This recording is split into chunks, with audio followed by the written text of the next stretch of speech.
အမကြီးကျမပြမယ်တူကျမပြမယ်သူအမရေချိုးခန်းဝင်သွားတဲ့အချိန်ကိုပြမယ်နော်အမကြီးမနော်အေးအမရေချိုးခန်းဝင်သွားတဲ့အချိန်အမကြီးကြည့်ရေချိုးခန်းဝင်သွားတဲ့အချိန်အမ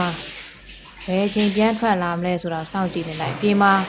စောင်းတော့ဟုတ်တယ်ဒါပေမဲ့အဲ့လောက်တော့လည်းမဟုတ်သေးဘူးပေါ့လေနော်နေ့စဉ်နဲ့အမျှနေ့စဉ်နဲ့အမျှ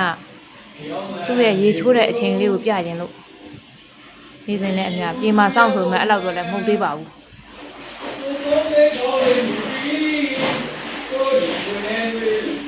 ပြေကားလေးပြေကောက်ဖို့တော့အခုချွေလိုတယ်စိန်စီရလည်းထက်ဝဲညက်စထားပဲဟဲ့အဲ့မောက်တယ်လုံးဘာလို့လဲပါလဲဟဲ့ဆက်ပြပြောင်းလားဆက်ပြပြောင်းလားမဟုတ်ဆက်ပြတိုက်လားပြောတာဆက်ပြတိုက်လားတိုက်တယ်ဟဲ့ကြ